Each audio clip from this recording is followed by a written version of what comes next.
This episode is sponsored by all the generous people that are on the Patreon feed for the Life Shift podcast. Thank you so much for supporting the production of the show. As you may or may not know, I do everything myself so far. And so this contribution to the production costs and software costs and hardware costs and all those things are so helpful. So thank you so much for your support. If you are interested in directly supporting the Life Shift podcast, you can head to patreon.com/the Life Shift podcast. And there you can learn more about how to support the show. So thank you so much. And here is this week's episode.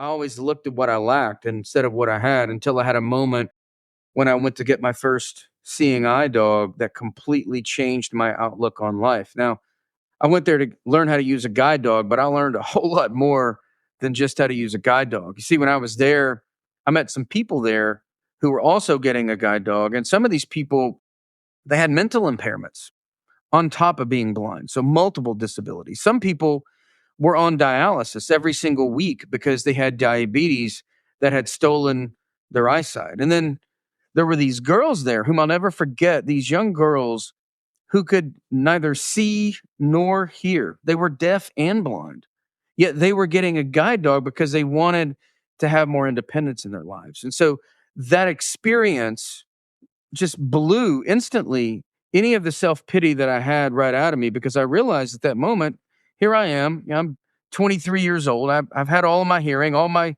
mental and kidney function, and about 20 something years of usable eyesight.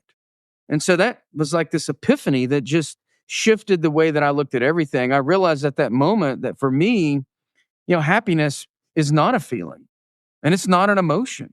It's a decision that you make every single day when you wake up. You either choose how you're going to look at things or you just allow random circumstances to affect your happiness. Today's guest is Chad Foster. Chad is an extraordinary individual who turned his blindness into a powerful catalyst for success and resilience. He was diagnosed with a genetic eye condition at a pretty young age, but he knew he would eventually lose his sight. Despite this daunting prospect of the future, he chose to focus on what he could control, and he developed this resilient mindset that really has propelled him to incredible heights, literally. In this episode, Chad shares his journey from losing his sight in college to becoming a trailblazer in the business world. He discusses the anatomy of resilience that he's developed, the importance of turning obstacles into opportunities, and the significance of authentic leadership. Chad's story shows us that our greatest challenges can become our most powerful motivators. I won't tell you too much more, but I'm certain you'll learn a lot from Chad. So, without further ado, here is my conversation with Chad Foster. I'm Matt Gilhooly, and this is The Life Shift. Candid conversations about the pivotal moments that have changed lives forever.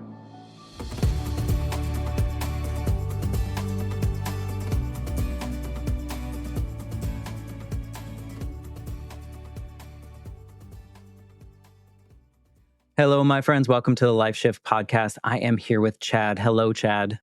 How's it going? Thanks for having me here today.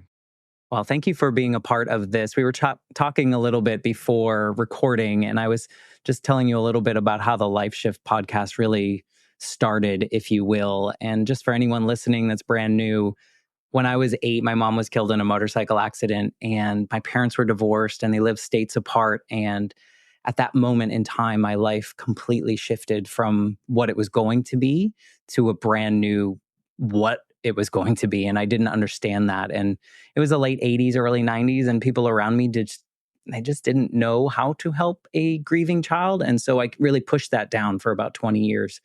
And all that time, I really thought, do other people have these significant pivotal moments in their lives that changed everything, where they became like a different person because of those moments? And it turns out, after having all these conversations, they do, and they have many of them. And Chad, you also have many of them, I am sure. We just talked through a couple of them before we started recording. So, thank you for just wanting to be a part of this journey, because it is such a healing journey for myself, but I also know for the listeners as well. Absolutely. Yeah, I've certainly had my share of life shift moments, one of which I can think of recently when I was attending business school. So the short version, and we'll get to more of this later on in the show, but I went blind at 21 years old due to an inherited eye condition. And I ended up coming out of that experience better off than before, happier and more successful. And, here I am in my 30s at the time, late 30s, early 40s, and I'm at Harvard Business School. I brought in all this revenue for my company, and they asked what they could do for me. And for some crazy reason, I asked them to send me to Harvard. And for some crazier reason, they agreed to write a six-figure check and do that. And so, a lot of people think you go to Harvard to learn about case studies and business metrics and all these things. And that's certainly part of it. But the thing that really stood out for me is I'm taking this class called Authentic Leadership under the guidance and teaching of Bill George. And Bill George is an executive fellow there, used to be the chairman, CEO of Medtronic, one of the world's largest medical supply companies. And he teaches how to help people find their true north. And we're studying his True North leadership framework and reading the book. And a lot of my classmates are wondering what their true north could be. When mine just sort of reached up and smacked me in the face there in his class, I realized that my whole life, people had told me that what I was doing was inspiring. The fact that I was showing up and doing the work, not being able to see, and doing things like writing software to be able to use my computer more effectively, or getting a guide dog to traverse where I was going, various countries around the world, or just all the different challenges that I had and how I faced those. They always told me that that was inspiring. I wasn't really trying to inspire anybody. I was just trying to get to my next goal. But I realized in that moment that I could be doing more with what I'd gone through. And that really crystallized for me in particular when my classmates elected me to be our graduating speaker. And I had this feeling that it was going to happen. I don't know how to describe it. I just know that I felt it in this unmistakable way. It was like a gravitational pull that I'm going to be the graduating speaker in my class at Harvard. And being a type A person, I'm like, I can't be caught flat footed for that. That would be a bad look. And so I flew to Houston, much to the uncertainty of my wife, spent several $1,000s. I met with a professional speaker, wrote a 12-minute talk for a graduation ceremony for which I had not even been nominated or Oh, you elected did this before. before. Nice. Yeah, because I wanted to be prepared.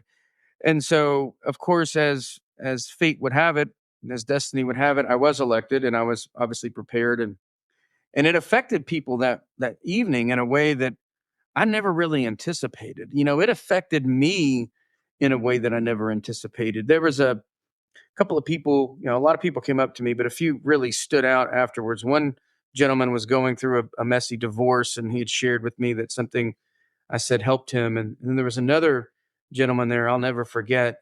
He's literally, he's weeping in my arms because something I'd said helped him.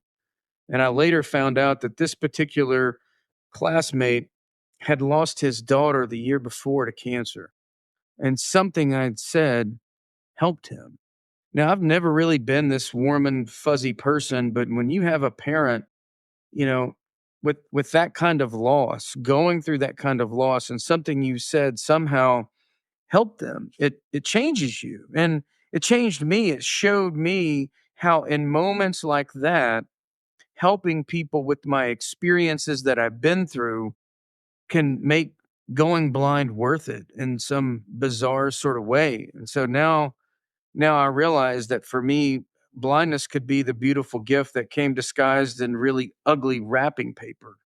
And so I've since that moment, my true north I've discovered is helping people with the lessons of resilience that I've learned. The anatomy of resilience is now what I talk about. And so since that evening, that was sort of my tipping point moment. It ignited a fire inside of me. I've built a professional speaking business. My first book was released since then. And, I've really made a living, a profession out of doing meaningful work. And it's, when you find something that connects with you on that emotional level, something that gives new value to the experiences that you've had, it's not even work, it's not a job, it's not transactional, it's a reason for being, it's a mission, it's a purpose that gives you this endless reservoir of energy and perseverance and determination to do the hard work that we all need to do when we're building a successful business.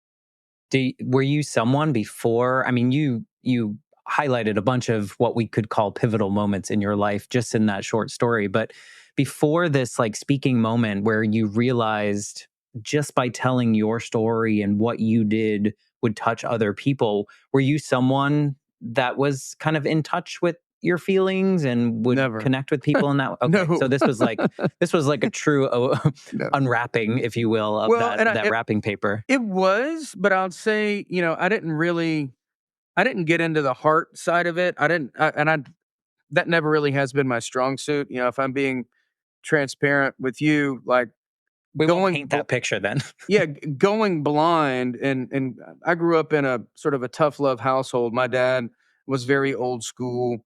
He was trying to prepare me for the inevitability of going blind, and so he used some tough love, and it was hard to swallow at the time. It definitely helped, but it was difficult. And the challenges that I faced learning the limitations of my eyesight were also difficult. Not being able to see in poor lighting conditions, bumping into things, going to the hospital so much that they would question my parents and I in separate rooms as to whether or not they were abusing me, not being able to drive a car at night because my eyesight had begun to fade, not being able to do many things that a lot of my peers were able to do. I played sports and drove a car, but I couldn't drive at night. It's just all these sort of awkward things that were really challenging and inconvenient sort of hardened me to how difficult life could be. It reinforced I have this natural tendency to have this harder edge, but obviously, you go blind in your late teens, early 20s, if you don't toughen up, it's not an easy task. And so I had sort of turned that off. I had turned all that off, just created this sort of steely exterior to push through and do the hard work that I needed to do to get to where I am. Ironically, in my 40s, again, another kind of life shift moment for me. I wanted to get certified as a leadership coach because I realized that I had this opportunity to help a lot of people. I didn't have the tools to do it. Very, very comfortable on stage now in front of thousands of people. Very comfortable leading a 60, 90-minute keynote and or workshop, hybrid, whatever. Very comfortable in a podcast, but having the tools to meet people where they are on their journey, I didn't have. And so I got certified to be an integral coach with New Ventures West on the West Coast in San Francisco. And the irony there is, in order to coach other people, you have to do your own internal work. And that was really, really transformational for me to see all the ways of being that I hadn't put down. We adopt these ways of being in our life to get us through hard moments for very good reasons. I had adopted this harder exterior shell to protect me mentally, emotionally, psychologically from all the things I was going through. But I never really stopped to question whether or not that was serving me anymore until I went through this certification at New Ventures West. And really, it was a beautiful softening that took place. It gave me a lot of versatility and awareness and ability to connect with myself and as a byproduct with others on a much deeper and more intimate level, and being comfortable showing a lot of that vulnerability that I really hadn't had before. But certainly, the sharing that was sort of when the dam broke. But the first time I gave that talk at business school, that was the first glimpse. And then I got into, all right, let me expand my keynote, and then all right, let me write the book. And I got published with HarperCollins. And the whole process of doing that was, the more vulnerability you can create in the book, the more connection you'll create with the reader. And it was just me just continually, incrementally getting out of my comfort zone with sharing and being vulnerable. And it was incredibly uncomfortable at first. And it still kind of is, but that's where growth happens, is when we're uncomfortable. Yeah, well, I agree with that, and it's almost like you see this in the little stages or the layers in which you say you crack it open, and then the performative. There is an element of performative nature when you are speaking. I think that can kind of help us separate a little bit of it Yeah. because we still have a task to accomplish, if Oh, you yeah. will. Oh, yeah. And then having that face to face or being like a leadership coach, I can imagine becomes a lot scarier. Not scary, but a lot more vulnerable, I guess, if you're face to face with someone and have to kind of like meet them where they are and maybe admit, oh, that's happened to me as well. And so I can relate and I can empathize Yeah. and connect with you. I mean, I Stuff think gets it's a very real. It gets very real in those sessions. On stage, super valuable though. yeah, it is. It is. On stage, I think on stage for me, I've sort of mastered the craft to understand, here's my message and here's how I'm customizing it, and here are the challenges. talking to 1,000 people one way versus a two-way conversation about people's most difficult moments. Hey, man, that takes a ton of, I would say, even more alertness, awareness, being in the moment, attentiveness to what the other person is going through, really being switched on, not taking a second off, and listening with all of your heart, your mind, your body, like paying attention to everything takes a lot of focus and a lot of alertness. Yeah, a totally different part of your brain and heart than speaking, I would It imagine is. as well. Like, Yeah. yeah, you got to tap into something totally different. I was thinking about your journey towards losing your sight. And so it sounds like you knew this was coming, or it was kind of inevitable because it was genetic. Is that Yeah. true? Yeah, that's right. It was sort of the hidden family eye disease. So we knew I had it, but nobody else in my family had it. And so they diagnosed me at roughly 3 years old Oh, wow. and told me that at some point I could go blind, but my parents didn't have it. Obviously, they were carriers for it, but because it was autosomal recessive, nobody else in the family was symptomatic for it. My brother didn't have it. I was the only one who had symptoms from it. So I knew it was coming. But when you're a kid and they tell you that it's coming, it's sort of this abstract concept way off in the future that may or may not happen. You don't prepare for it. And even when it's happening, do you like you were describing yourself as like it was obviously distracting and these were hard parts of your life, but you hardened yourself and you kept going. Where I could see a lot of people, maybe even myself, facing something like that, I might go the opposite way and turn like what gave you the confidence to keep running, or were you always just kind of like that? Like you were just going to keep tackling things no matter what came at you? It's a really good question. I don't know. I think certainly some of it, I think some of it is inherent. My parents used to always say I was really, really hard-headed until I became successful, and then they started calling me determined, which I think is just better marketing, right? It's sort of the same concept, but It's more complimentary, I guess. yeah, exactly. Same exact thing, just better marketing team behind it. I think that's part of it, but I think, I had a lot of positive influences. I had people who gave me the straight talk when I needed to hear it. I was fortunate enough to be exposed to people and situations that gave me the gratitude that became the foundation for my perspective shift in my life, which allowed me to discover what I now think of as the anatomy of resilience and what allowed me to succeed. And so when I'm delivering a keynote, I break down the anatomy of resilience. I have 5 pillars for it, but it's all based on what I've experienced in my life. These aren't things that I've read in a book. They're just my lived human experience. And so I tell the stories around them, but really what I do through my keynote speaking is it's the unpacking of what I have done over the last 20 years of my life. How did I get from where I was to where I'm at? Because let me tell you, I was in a pretty bad space, a pretty dark space, no pun intended, going blind in college, 21 years old. We ask kids all the time, what do you want to be when you grow up? Well, guess what? None of them say they want to be a blind person. So it was a pretty tough spot. I had to flush about 3 years of university work. I wanted to go into the medical field, but because I really wanted to help other people. But at that point, after going blind, I honestly wasn't even sure if I could help myself. So Right. I had So to. you did have moments of doubt. It wasn't always like, I can do anything in Oh the no, world. no, there were Okay. definitely moments of doubt. There were definitely moments of despair. The victim mentality set in, front and center for a while, and I would say I experienced that even before I went totally blind. As I was losing my eyesight, I always looked at what I lacked instead of what I had until I had a moment when I went to get my first seeing eye dog that completely changed my outlook on life. Now, I went there to learn how to use a guide dog, but I learned a whole lot more than just how to use a guide dog. You see, when I was there, I met some people there who were also getting a guide dog, and some of these people, they had mental impairments on top of being blind. So multiple disabilities. Some people were on dialysis every single week because they had diabetes that had stolen their eyesight. And then there were these girls there whom I'll never forget, these young girls who could neither see nor hear. They were deaf and blind. Yet they were getting a guide dog because they wanted to have more independence in their lives. And so that experience just blew instantly any of the self-pity that I had right out of me, because I realized at that moment, here I am, I'm 23 years old. I've had all of my hearing, all my mental and kidney function, and about 20 something years of usable eyesight.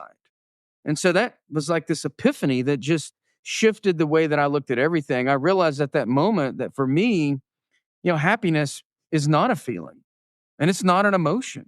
It's a decision that you make every single day when you wake up. You either choose how you're going to look at things, or you just allow random circumstances to affect your happiness. And so that really, to me, underscored the power of choice and how we see things, our perspective, but also the anchor for things, our happiness really doesn't lead to gratitude. It's our gratitude that leads to happiness. And it was the lesson that I learned from these brave souls there who taught me that, because here they were facing what I would consider to be far more difficult circumstances, and doing so with such living courage that it left me ashamed of my pathetic approach and my pathetic attitude towards life. And so when I left there with my new seeing eye dog, everything changed. My attitude changed.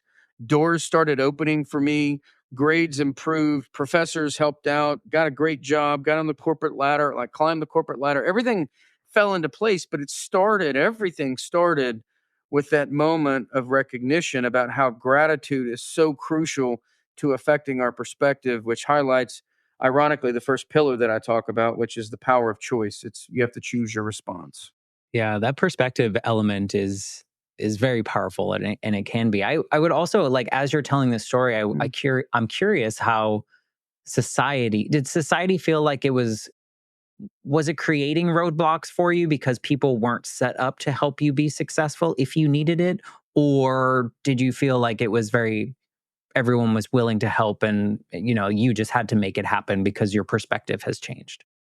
No, there were still plenty of roadblocks. So, as an example, I couldn't even get at the time I was at the University of Tennessee, and I was in the pre-med field. I switched to business, and I couldn't get my books in a format that I could consume. So literally my mom stepped in and read every single college business book to audio cassette for me, because there was no other way for me to get it. And so you want to talk about being inspired by somebody who's moving beyond themselves to help you. That certainly inspired me to make sure that her efforts didn't go to waste. And so there was consuming the information, because, this is in 99, 98, 99, 2000. The internet really, was just getting started. We didn't have digitized books like we have today. We Tools weren't barely had nearly. Amazon. Yeah, exactly. Exactly.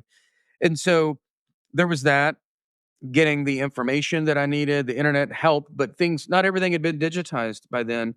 Then I got into the workforce for a top consulting firm, and not every software application in the environment we were using worked seamlessly with my technology on my computer. So I had to learn how to write code so that I could engineer my own software without being able to see my computer screen, just to be able to effectively do my job. But the hard work that my dad and mom had taught me, the unwillingness to give up, the unwillingness to make excuses, the determination to see things through, the perseverance, the hard-headedness and or determination that we talked about earlier, helped me with what I needed, to continue to push through and learn how to write the code. And then I ended up getting so good at using computers and writing code that I later on ended up building software for one of Oracle's software products that they did not think could be done. They started referring business my way because they didn't think it could be done. And so it actually became a successful company that I started writing code to make software accessible for people who can't see. And so that included, writing code and doing different things for businesses and government agencies. But so there were loads of roadblocks, and I'm just talking tactical there. There were, social roadblocks. There was the stigma that gets attached to it. You walk into a conference room with a German Shepherd, people have questions, eyebrows go up. I may not be able to see those eyebrows go up, but I can definitely feel the energy shift. And so there's all kinds. I mean, the the roadblocks were everywhere. Yeah. They were Did absolutely it, everywhere. and I'm sure they still exist in a lot of instances that you 1,000%. encounter. Yeah. They're Yeah. definitely not gone. They look a little bit different, and people are more open to being aware of them now. I think people are more aware of those roadblocks than they were back then, the lack of accessibility. But there's still, honestly, there's still a stigma. There's still like, I meet people and they just depends. I mean, I've heard everything, to be honest with you, Matt. I mean, people will come up and like, oh, you're blind. Oh, I'm sorry. Like, oh my gosh, it's so terrible. It's like, look, I'm not dead. I'm just blind. Like, it's fine. I've made peace with it. Like, you shouldn't be more upset about it than I am. I'm good with it. I'm Sometimes people don't know what to say. no, they don't. They don't. They just and they come from I think a good place when they say it, but they're so uncomfortable in that space that they're not sure what to say, which is a big part of what I do when I'm giving a keynote is I'll come out pretty quickly and put people at ease with some funny jokes, create some relatability, let them know that yeah, I've got a situation here that you could consider to be serious, but I don't take it so seriously that I can't joke about it. So I'll drop some blind jokes, let them know that this is not a bless your heart kind of keynote presentation. I'm not asking for sympathy. I'm not here to stroke heartstrings or any of that. I'm here to tell you a story and challenge you to be a better version of yourself. Yeah. Do you, this might sound wrong, and I don't mean it wrong, just like you just said. Mhm. Do you see losing your sight as something that maybe even propelled you in different ways that maybe if you hadn't, you wouldn't have done? Oh, absolutely. Yeah, I'm a better person because of my blindness and not in spite of it. I think I would be less successful today if I could still see. And that's because for me, going blind forced me to improve lots of different aspects of my life. I had to have a better perspective. I had to have more focus, more effort, and more determination. I had to work harder. I had to be disciplined. I had to really figure out how to cultivate what I call blind ambition. The ability to know where I want to go and summon the inner strength, perseverance, and determination to find my path there. Certainly, if life would have been as easy as it was before, because grades came easy for me, athletic achievements came easy for me, and I kind of got lazy. To be honest with you, things came so easily that I kind of got lazy. And after I went blind, lazy really wasn't an option anymore. I had to work Right. extra Well, hard it just to do the was. mundane. I mean, technically, it could have been. You could have stayed in a state that wasn't as aggressively pushing forward and meeting goals and doing things that brought you joy that you didn't even know were going to bring you joy. You could have done that, That's fair. Yeah. and I think that in itself is, whether or not you have sight or not. I mean, I feel like that's super inspiring and probably why your speaking gigs and things like that resonate with people, because you don't have to have a loss of sight to be inspired by your resilience and the things that you go after. Because I talk to people all the time before some life shift moment that happens in their lives. They were just kind of like you just described, like kind of just going along Yep. and being a little lazy. And, Yep. like honestly, in my life, a lot of like after my mom died, I just like took over these perfectionism tendencies because I was afraid that if I wasn't perfect at things, then my dad would leave because my mom left in my small brain, right? She died, Mhm. so she was gone. So I was afraid my dad was going to do the same. And what happened was because Mhm. I became this perfectionist, grades came easier. All these things came easier. And then I was like, well, I don't have to do the hard things anymore. I can just do the thing that looks hard, but is a little bit easy. So I was kind of going down that same Mhm. route. And it wasn't until I went to therapy and kind of broke through the grief bubble that I was in Yeah. until I was like, okay, now I can do the things that I want to do. I can achieve the things that I want to do. And so it's like I had to have this moment of a perspective shift, I guess, if you will, Yeah. kind of like yours when you Yeah. went to get your dog, until I started like getting out of that lazy mode. So I can see how your story would be different, maybe, but also like how inspiring it could be to anyone that you do the things that you do. Well, it sounds like if I'm hearing you right, a lot of it could have been that you were maybe not taking as many risks. Oh, of course not. Be, Because if I would have failed, yeah, your brain. I mean, you wanted to mhm, be perfect. You wanted to fulfill or achieve every goal, and exactly. it's really hard to grow, to reach your full potential if you're scared of failing and you you cracking that bubble that you talked about, the grief bubble, I'm sure unlocked a lot of ceiling for you in terms of what you were willing to experiment with and in pursuit of what was, really deep inside you, what you wanted to achieve deeply inside of you, as opposed to just cashing in on the things that you knew that you could win pretty easily. 100%. 100%. And it was, and I don't think I could have got there any sooner because of how I experienced the loss such an early age. It kind of was like embedded. Yeah. And so it just took that journey to go on. And so, I think we all have these like weird parallels, even though none of our lives are the same. It's just kind of like we're human, I guess. And so we can be inspired by the turn of a switch. Like had you not walked in to get your guide dog at that time or had you walked in and there was no one there, it was just getting your dog, maybe you wouldn't have had the same experience, right? I So it's wouldn't like, have. My life would be right. totally different. It would be totally different. I could have easily still been the poor me victim who showed up there at 23 years old. But instead, I left just completely blown away with the living courage that these people exuded. It was a really powerful moment for me. That perspective shift is just so powerful when we have it, when we're lucky enough to get to experience that, and then what we can do with it after. It's just really powerful. And your own example, I mean, your life changed Yeah, from that absolutely. one And I shift. and I think, if I look at kind of how my life has unfolded, I think we talked about your your tendency to want to be perfect and not take chances. I think mine has sort of been the opposite. And I think it's because of how I grew up. I think, growing up and going blind is, when you're bumping into things and you don't know what you can't see, you're learning your limitations. It's very uncomfortable. It's physically uncomfortable, it's socially uncomfortable, it's emotionally uncomfortable, and then you go blind, and then you get a guide dog and it's leading you around, and you're appreciative and grateful, but the first time you step inside a classroom or a boardroom or a job interview with a German shepherd, that's uncomfortable. The first time you board a plane, you realize, wait, I got to move to a new city, learn the layout of Atlanta. I'm from Knoxville. I don't have any friends here. I don't know how I'm going to get my groceries. I can't phone it in. There's no delivery service. How am I going to get my groceries? How am I going to do my laundry? I can't drive. I only have one free hand to carry my stuff because I've got a German shepherd leading me around. I've got to learn how to write code to engineer software. I've got to make it to downtown Atlanta on the bus and train system. I can't see. How am I going to learn that?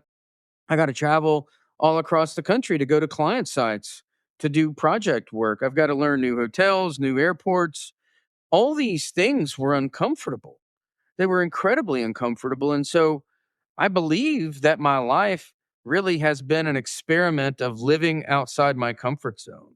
And the more that I lived in that space, the more my comfort zone began to expand. And so, then next thing you know, I'm traveling to Asia or Europe or South America with just me and my guide dog, not being able to see and it just being kind of normal and still getting up at 5 a.m. to go get my morning workout in. And all that sort of led to the point to where I decided at 38 years old, I wanted to do something maybe a little unconventional for a totally blind person, learn how to downhill ski. And so now I ski black and sometimes even double black diamonds. And Wow. at 45, almost 46 years old, I decided I'm going to start Brazilian jiu-jitsu because that's what totally blind guys do is they figure out if they can defend themselves Naturally. against chokehold and arm bars, right?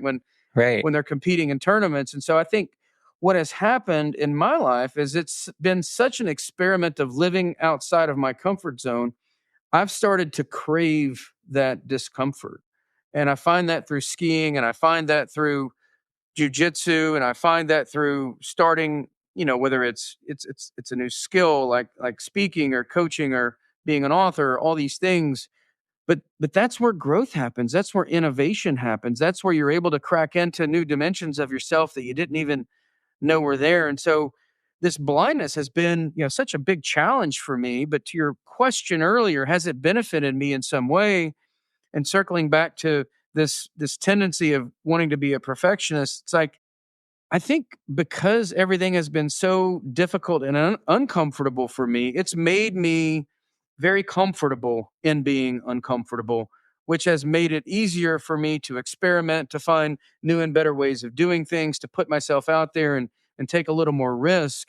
And as a result of that, I've seen myself evolve in ways that I could have never imagined. When I went blind back in my 20s, I could have never imagined that I'd be where I'm at today doing all the things that I'm doing. But I think ironically and paradoxically, it's because of the hardship that I've gone through, all of the adversity and all of the issues that I faced as a result of my blindness.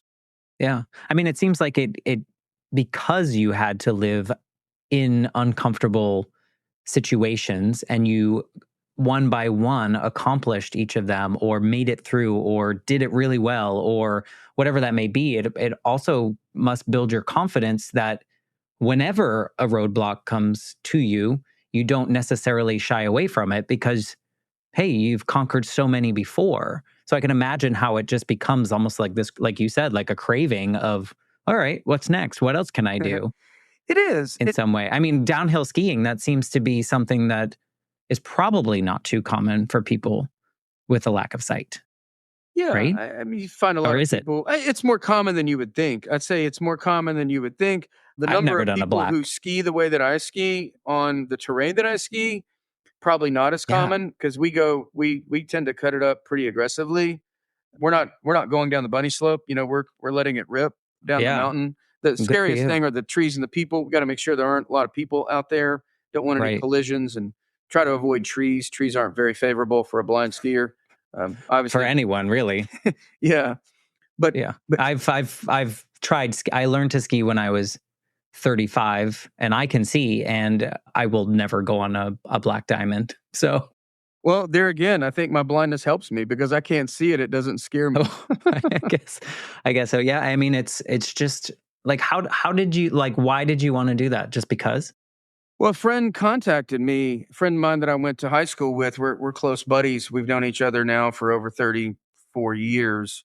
And he was out in Aspen. He had a business partner who had a ski in, ski out place in Aspen. And they had an adaptive program where they had people coming down the mountain who would otherwise be in wheelchairs on a mono ski. And he's like, hey, it'd be cool if they did that for people who can't see. And his friend said, yeah, they do.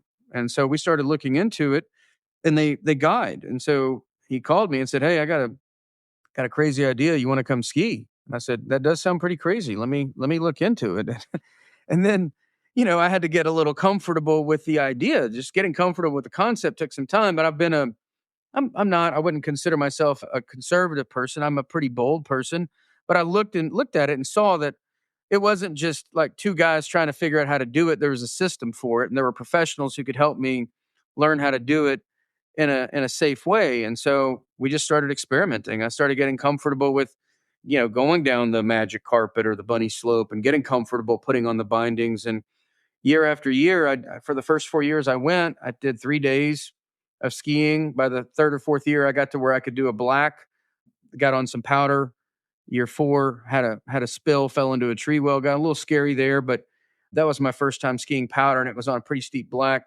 And now I've been skiing now for 10 years and we'll go 2, 3 weeks every year. And we have a blast, an absolute blast. And so now it's kind of second nature. The skiing is the terrain and all those things. I'm pretty comfortable on just about any terrain that we find ourselves in. The moguls can be a little tricky sometimes, depending on how I'm notified about the moguls. Sometimes I've been ejected a couple of times from a mogul run. My buddy didn't tell me because we're on a run that we've never done. And we hit moguls at 40 miles an hour and sometimes that doesn't go so well. So you get ejected from your skis, but we, I think that happens to those of us that can see. So I think that you're in good company with the moguls, especially like if you've been to Steamboat Springs, that's such all mogul bumps, I haven't the been whole to thing. Steamboat. That's actually on my short list. We do a lot in Colorado because we have a place out there. We go to Keystone and Vale and Breck and Copper A Basin and there Beaver Creek's another good one Snowmass, out you there. go there. What's that? Snowmass over in Aspen. That's the place where I started, actually, was Okay. Snowmass. Yeah, It's wide. It's very big. I love Snowmass. Yeah, especially up there on Big Burn. Love up there on Big Hmm. Burn.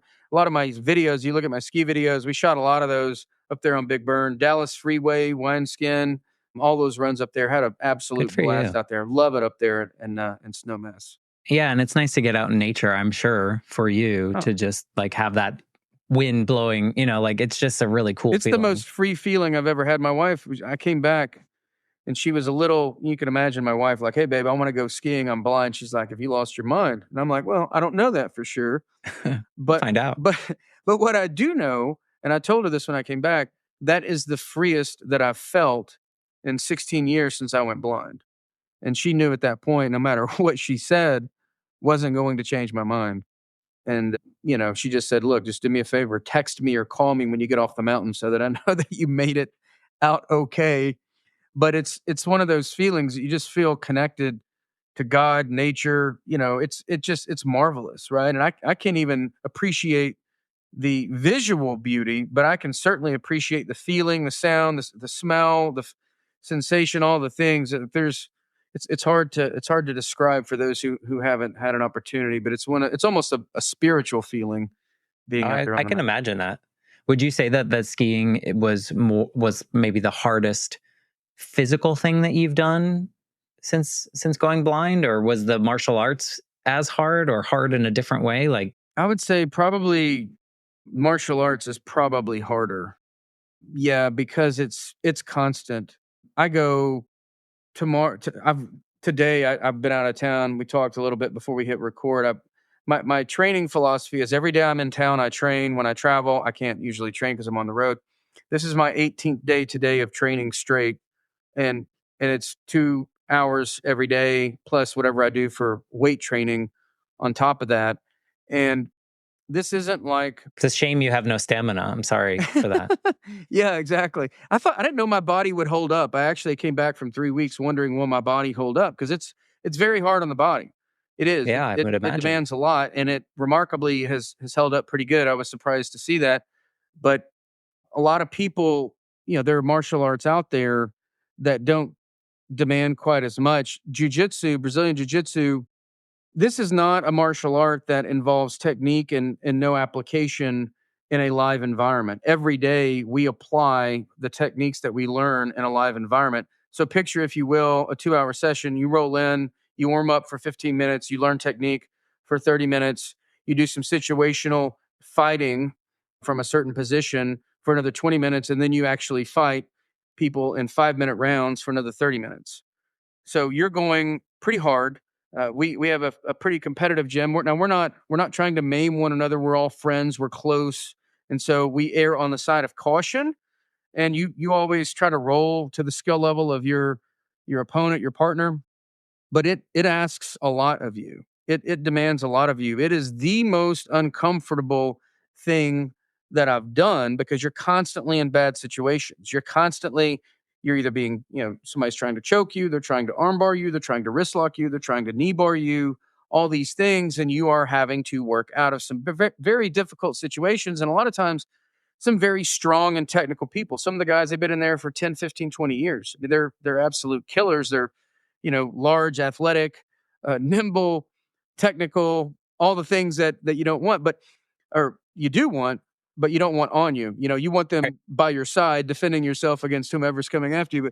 But we always say iron sharpens iron. And it's very, very difficult. It's very uncomfortable, which is why I think I love it so much, is because it is the epitome of getting comfortable with discomfort. Because let me tell you, I don't care how talented you think you are, how tough you think you are. The first time you step on the mat, the first 10 times you step on the mat and somebody gets a hold of you who knows what they're doing and they get you in a chokehold, man, it is terrifying. It feels like your head is being put inside of a vacuum cleaner bag. But a funny thing happens, right? The more you move towards that discomfort, the more you learn to settle into the terror, to lay down in the terror and get comfortable in the terror and submit to the terror. And you actually learn that instead of panicking and breathing heavily, you learn and condition yourself to bring your heart rate down, to slow your breathing, to calm yourself, to bring your heart rate down, and to calmly look for a way out.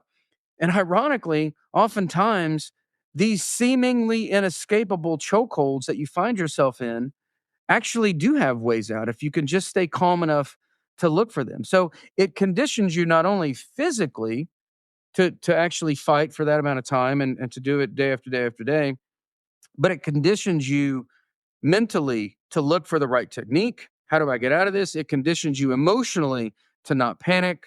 It conditions you spiritually to lay down and submit to the terror and get really comfortable and relaxed in the face of fear, and to realize that on the other side of your fear is growth. And if you don't get comfortable in the fear, you'll never get to realize the growth. So, from so many different levels, it requires so much of you. But I can't think of something that has made me grow more over the last several years than Brazilian Jiu Jitsu. And the other thing that it teaches you is it's sort of the antithesis of instant gratification that we find ourselves in. We live in a culture, a society that craves instant gratification, whether it's I want to be a 25-year-old CEO, or I want my overnight shipping from Amazon, or I want a YouTube video or Instagram video to go viral.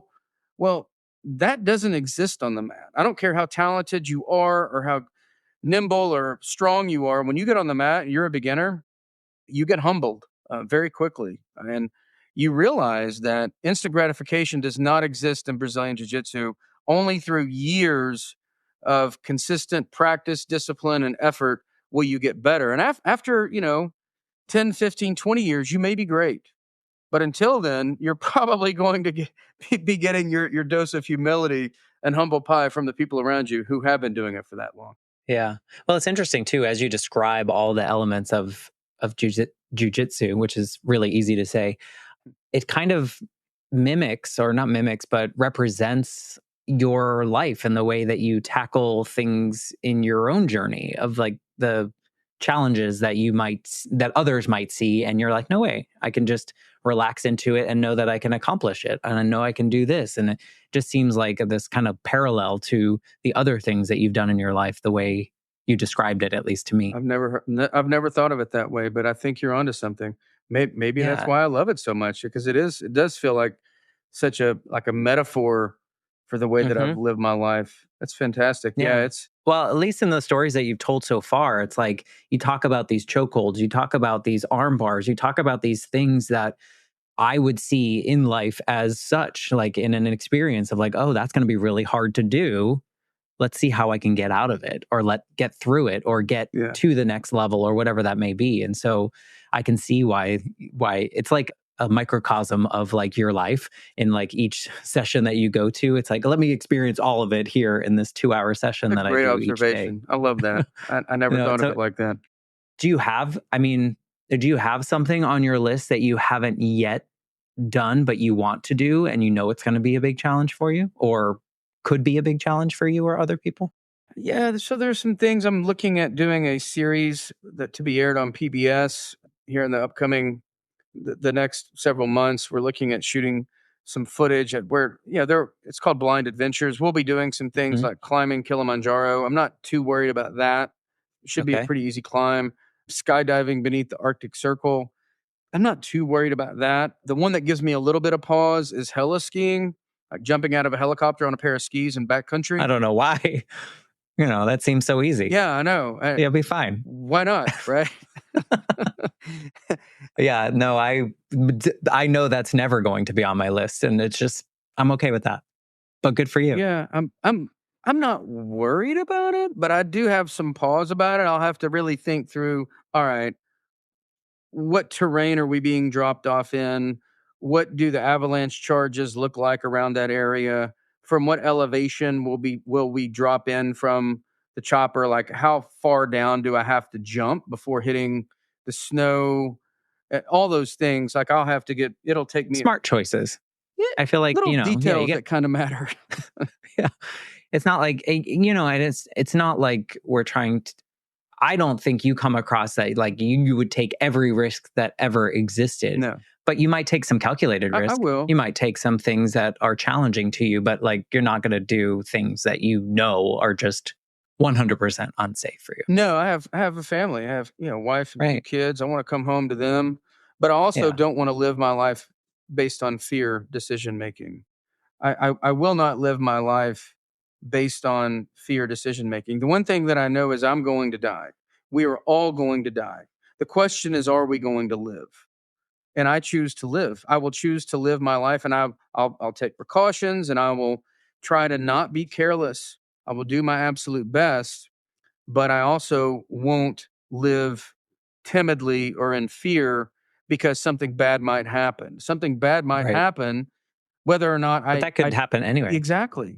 Yeah. Exactly. And so That could happen walking to the mailbox. exactly. Or yeah, exactly. Just sitting here at my house, I can have a heart attack and keel over and Fair. I don't want to look back Don't on do my that. life and have regrets. The thing that I always Hmm. look at when I'm thinking through these decisions, whether it's whether or not I want to go heli skiing or skydiving, or do I want to move to Atlanta to take my first job with a technology consulting company? I Right. call it the future you exercise. And so fast forwarding into the golden years, if we're also fortunate to make it there, when you look back on your life, what can future you live with?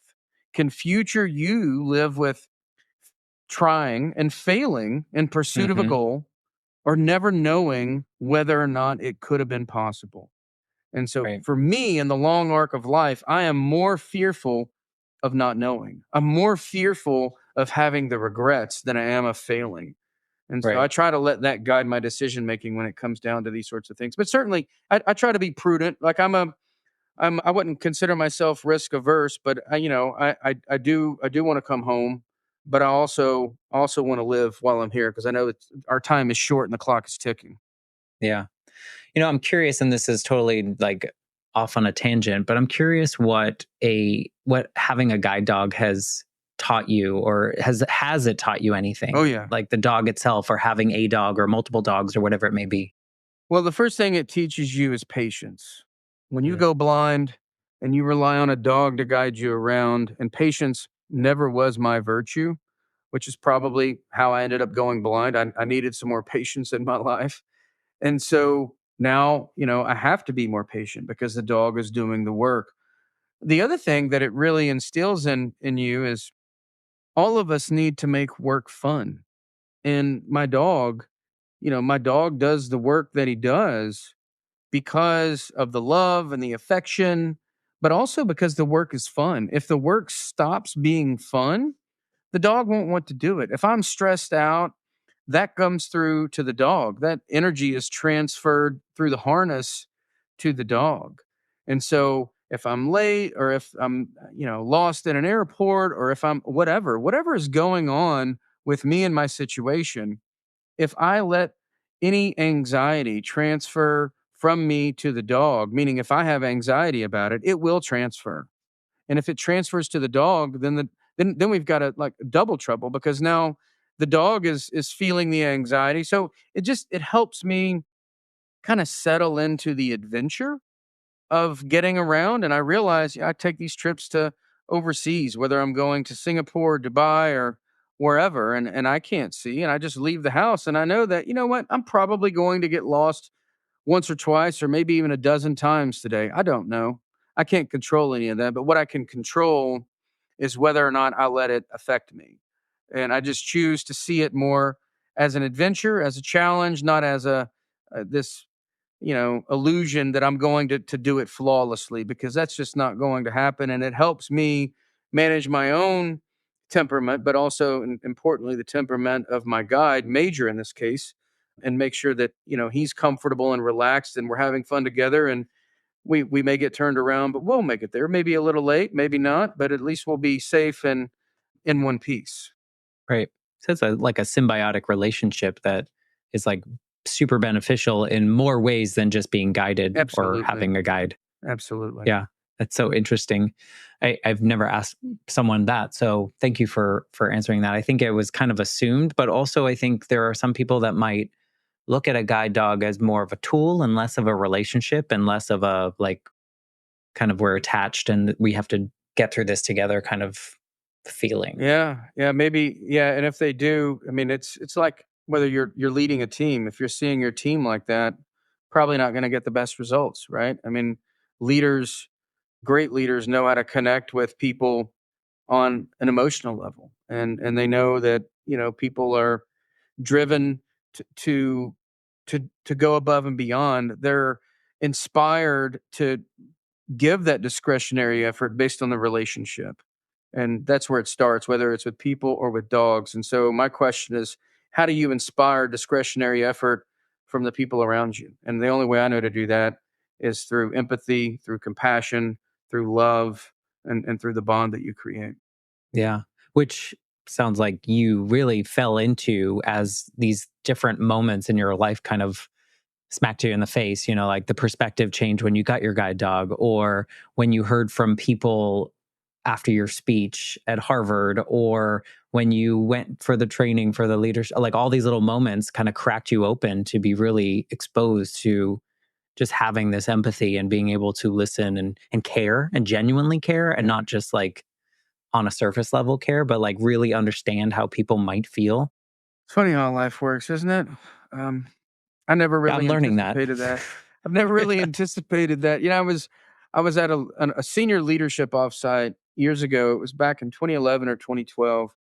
And I remember sitting there where the company was going through a big transformation, and I was a senior leader at the company. And I remember having this epiphany at the moment that I had always looked at people's ability to deal with change through my own lens.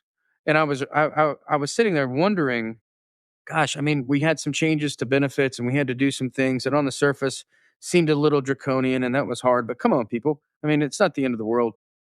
I was looking at how they should perceive these things based on my own basket of life experiences, which is incredibly unfair. It's an incredibly unfair thing to do. And so that was probably, excuse me, the first big epiphany on that journey that I had of having more empathy of holy smokes, I'm holding everybody else accountable for using my own measuring stick for resilience. And that's completely unfair. I've been through so much more than the average person to expect them to be able to see it as flexibly as I do is just an unfair thing. And so that was a big aha moment that sort of began this cracking open of that empathy. And certainly I've come a long, long way since that time 12, 13 years ago. Well, even with that, like thinking back to, the teenage version of you as you knew things were getting a little bit closer, like knowing who you are now and all the cool things that you do for yourself, with yourself, and for other people. Like, what would you say to that teenage version of you? Um, what would I say to the teenage version of me? I'd probably say just pause, take a breath. Things are going to end up a whole lot better than you could ever imagine at that point. And that's just, I mean, when I was going blind, before I went blind, if you had told me that I'd be doing what I'm doing today and have the level of and not even just traditional success, but like meaningful work, contributions to helping other people, and being able to do it in a way that is consistent with my values and reuses and repurposes a lot of what I've been through. I kind of feel like I got the cheat code to life, to be honest with you.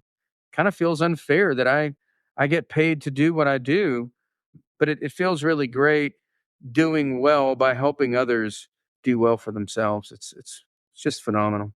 Right. And like you said, that version of you probably would be like, what are you talking about? Like I can't even imagine that. Or maybe not. Maybe you knew because you were pushing through things. But I don't think that version of me had a clue that this existed. yeah, Yeah. yeah. It's like you said, life is it's what a journey, and the things that we learn along it. It's just very, very interesting to hear your story, and very inspiring in a way that is like, just go for it. Because like you said, when you're in your golden years and you're looking back, are you going to be like, damn, I wish I would have done that, or I wish I would have tried, Yeah. or I wish I would have, stepped into that because I think I would have liked it, whatever that may be. So thank you for just sharing that message, whether that was intentional or not. Thank you for Yeah. sharing your story in It's that way. that was not intentional, but that's what drives me because I realize the clock's ticking and we don't get do-overs. So, Yeah.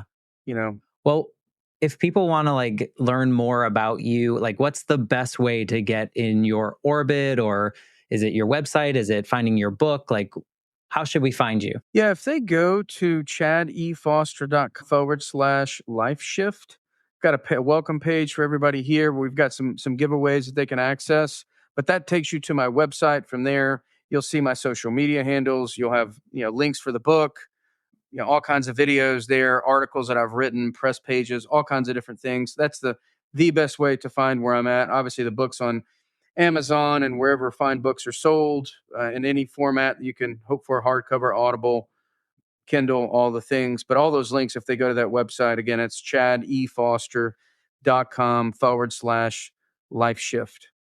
Awesome. We'll put that in the show notes. We'll put some of the other your social media in the show notes as well so that they can connect with you.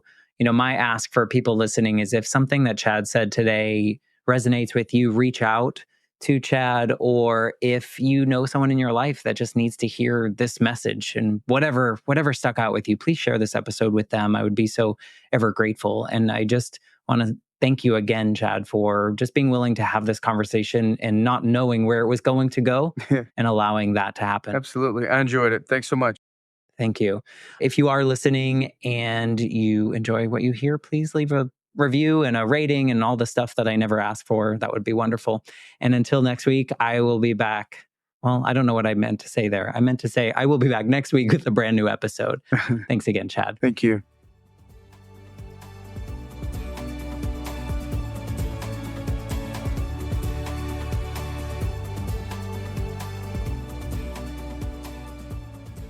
For more information, please visit www.thelifeshiftpodcast.com.